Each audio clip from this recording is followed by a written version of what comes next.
Hello students. Last class में हमने पढ़ा था बेसिडियोमाइकोटिना के बारे में कि जो बेसिडियोमाइकोटिना है वो कवक की सबसे विकसित क्लास है।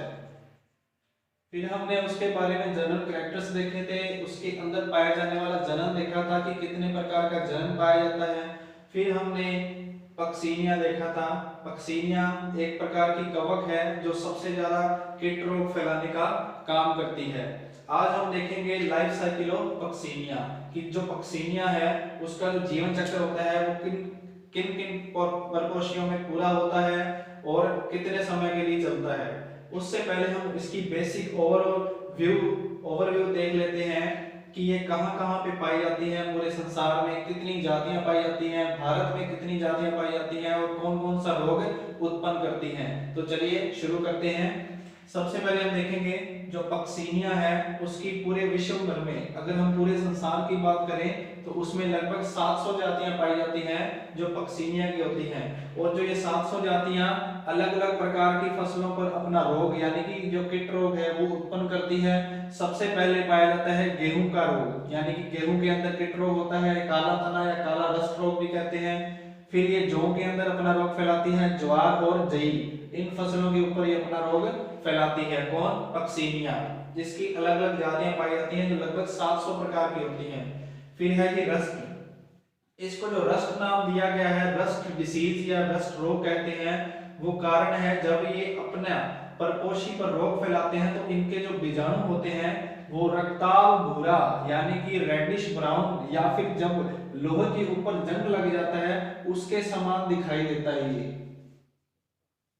तो इसलिए इस रोग को कहते हैं कीट रोग कहते हैं या रस्ट रोग भी कहते हैं। भारत में लगभग इसकी 262 जातियां पाई जाती हैं जो कि भारत में गेहूं, जौ, ज्वार, मक्का आदि फसलों के ऊपर इनके ऊपर क्या करते हैं, अपना कीट रोग फैलाते हैं। कीट रोग फैलने के कारण हमने ये देखा था लास्ट क्लास में कि जो पादप होता है, परपोषी होता है, उसकी श्वसन दर बढ़ जाती है प्लस उसके अंदर वाष्पोत्सर्जन बढ़ जाता है। इन दोनों चीजों के कारण, इन दोनों प्रक्रियाओं के कारण जो परपोषी होता है उसके अंदर भोजन निर्माण कम हो जाता है और प्रकाश संश्लेषण की दर है यानी कि फोटोसिंथेसिस है वो भी बहुत कम हो जाती है। इस कारण जो परपोषी होता है वो धीरे धीरे क्या होता है, सिकुड़ता जाता है, उसके अंदर ग्रोथ होनी बंद हो जाती है। किसकी वजह से? कीट रोग की वजह से। फिर हमने ये देखा था कि ये सभी जातियां यानी कि जो पक्सीनिया की जितनी भी जातियां पाई जाती हैं, चाहे हम केवल भारत की बात करें या पूरे संसार की बात करें, तो वो केवल क्या है, आंतरिक अविकल्पी परजीवी हैं। यानी कि वो परपोषी के अंदर रहने वाली अविकल्पी यानी कि उनके पास कोई और विकल्प नहीं होता। जिस तने की, जिस पादप का वो रोग लगाने वाली होती हैं, जिस जाति की वो होती हैं, उसी पादप के केवल अंदर जा सकती हैं और उसमें रोग फैला सकती हैं। फिर है जी भारत के अंदर जो जातियां पाई जाती हैं 262 जातियां, उनमें से गेहूं के अंदर जो जातियां रोग उत्पन्न करती हैं वो मुख्यतः 3 जातियां होती हैं जो सबसे ज्यादा गेहूं के ऊपर कीट रोग उत्पन्न करती हैं। तो हम सबसे पहले पहली जाति का नाम देखते हैं। पहली जाति है बच्चों पक्सीनिया ग्रेमिनिस ट्रिटिसाई। जो ये वाली जाति है ये गेहूं के ऊपर अपना रोग फैलाती है, कीट रोग फैलाती है। इस रोग को या इस जाति को हम और भी कह सकते हैं, ये बोलते हैं इसको काला या तना कीट, काला या तना कीट रोग इसको बोलते हैं। दूसरा हम बोलते हैं, बात करें पक्सीनिया स्ट्राइमोर्फिस की, पक्सीनिया स्ट्राइमोर्फिस की, ये पक्सीनिया की दूसरी जाति के द्वारा रोग फैलाया जाता है। इसको हम पीला या धारीदार रोग भी कहते हैं। जो दूसरी जाति है पक्सीनिया स्ट्राइमोर्फिस, इसको पीला या धारीदार रोग भी कहते हैं। और जो तीसरी जाति है वो है पक्सीनिया रिकोन्डिटा, पक्सीनिया रिकोन्डिटा। इसके द्वारा जो रोग फैलाया जाता है इसको भूरा रोग भी कहते हैं या धब्बेदार रोग भी कहते हैं, धब्बेदार रोग। इसके द्वारा जो रोग फैलाए जाते हैं भूरा या धब्बेदार रोग फैलाया जाता है किसके द्वारा? पक्सीनिया की तीनों जातियों के द्वारा। जो पक्सीनिया ग्रेमिनेस ट्रिटिसाई है इसके द्वारा जो रोग फैलाया जाता है वो कहलाता है काला या तना कीट रोग। और जो दूसरी जाति है पक्सीनिया स्टाइमोर्फिस, इसके द्वारा जो रोग फैलाया जाता है उसको पीला या धारीदार। और जो पक्सीनिया रिकॉन्डिटा है इसके द्वारा जो रोग फैलाया जाता है उसको भूरा रोग या धब्बेदार रोग भी कहा जाता है। ये जो तीनों ही जातियां हैं ये पादपों के तनों के ऊपर और पत्तियों के ऊपर अपना जीवन यापन करती हैं, उसके अंदर चली जाती हैं, और जिसकी वजह से परपोषी के प्रकाश संश्लेषण की जो दर है वो बहुत कम हो जाती है और श्वसन दर और वाष्पोत्सर्जन दर बहुत ज्यादा बढ़ जाती है, जिससे परपोषी में भोजन की निरंतर कमी होती रहती है। और वो इस प्रकार जब ये एक जाति में फैलते हैं तो एक पादप में फैलते हैं तो उसके संक्रमण के कारण दूसरे पादप में भी ये आगे से आगे फैलते रहते हैं। तो इस प्रकार ये अपना पूरी फसल को नुकसान कर देते हैं, समाप्त कर देते हैं, जिससे प्रतिवर्ष भारत में करोड़ों रुपए का नुकसान होता है इन जातियों की वजह से। ये केवल तीनों जातियां गेहूं रोग पर लगती हैं।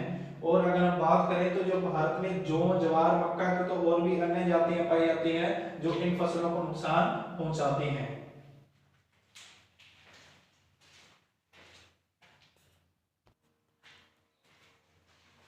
जी बच्चों, अब हम देखते हैं पक्सीनिया ग्रेमिनेस ट्रिटिसाई। जब भी हमने पक्सीनिया के तीनों जातियों के बारे में पढ़ा, पक्सीनिया ग्रेमिनेस ट्रिटिसाई इसकी पहली जाति है। तो अब हम इसके बारे में अध्ययन करते हैं जो गेहूं पे काला कीट रोग फैलाती है। तो हमें ये बात पता है कि यह गेहूं पर काला कीट रोग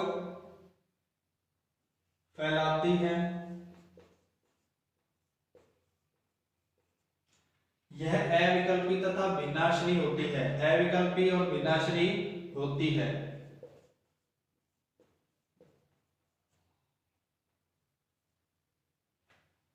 इसके जीवन चक्र में दो प्रावस्थाएं होती हैं।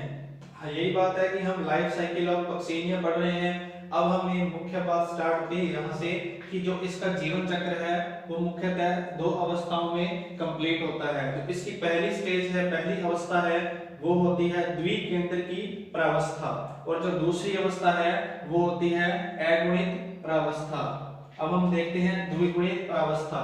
जो द्विकेंद्र की प्रावस्था है वो होती है इसकी गेहूं पर, यानी कि ये गेहूं है, प्राथमिक परपोषी होता है किसका? पक्सीनिया का, पक्सीनिया ग्रेमिनेस ट्रिटिसाई का। तो ये प्राथमिक परपोषी होता है। अब हम बात करें अगुणित प्रावस्था की, दूसरी अवस्था की, तो जो बारबेरी है वो कवक की यानी कि पक्सीनिया ग्रेमिनेस ट्रिटिसाई की द्वितीयक या वैकल्पिक अवस्था या परपोषी होता है। ये वैकल्पिक, इस पे ये ऑप्शन इसलिए दिया गया है कि इसका जीवन है वो इसके बिना जिंदा तो रह सकता है, जीवित तो रह सकता है पक्सीनिया ग्रेमिनेस ट्रिटिसाई, लेकिन जो जीवन चक्र है वो इसका दोनों ही अवस्थाओं में पूर्ण होता है। यदि वो द्वितीयक परपोषी में नहीं जाता यानी कि बारबेरी में नहीं आता तो उसका जो जीवन चक्र है वो पूरा नहीं हो पाएगा। अपने जीवन चक्र को, अपने लाइफ साइकिल को कंप्लीट करने के लिए इसको दोनों ही परपोषियों के ऊपर आना पड़ेगा, तब ये अपना जीवन चक्र को पूरा कर सकता है।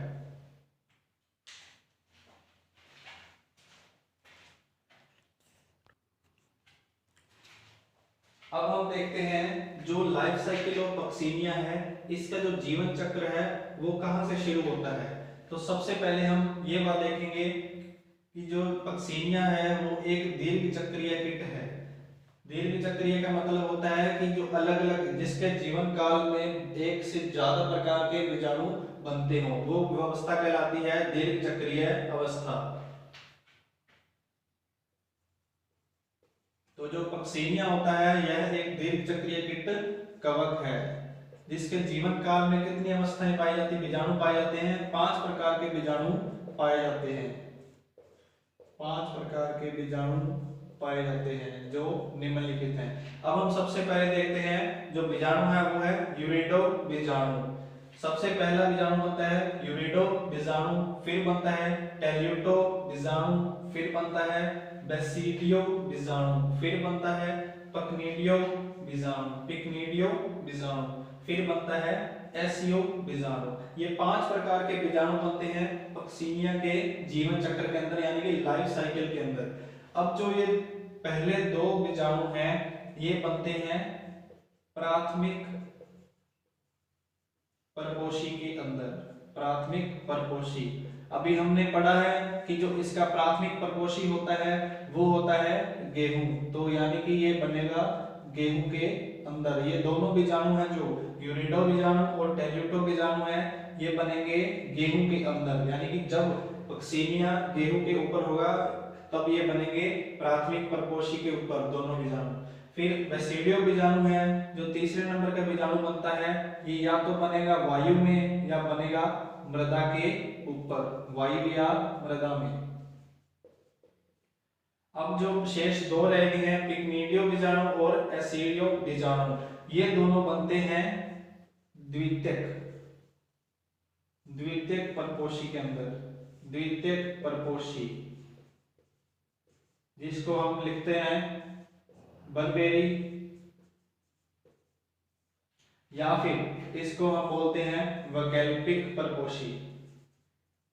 वैकल्पिक का मतलब यही था कि इसके ऊपर अगर ये ना आए तो भी पक्सीनिया जीवित रह सकता है द्वितीयक परपोषी के ऊपर बिना आए, लेकिन यदि इसको अपना जीवन चक्र पूरा करना है तो अपने ये बीजाणु का निर्माण करना है तो इस द्वितीयक परपोषी के ऊपर इसे आना ही पड़ेगा। तो इस प्रकार ये 5 प्रकार के बीजाणु बनते हैं जो क्या करते हैं पक्सीनिया के जीवन चक्र को पूर्ण करते हैं। इस कारण ये 5 अवस्थाओं के पाए जाने के कारण जो हमारा पक्सीनिया है वो दीर्घ चक्रीय कीट कवक कहलाता है।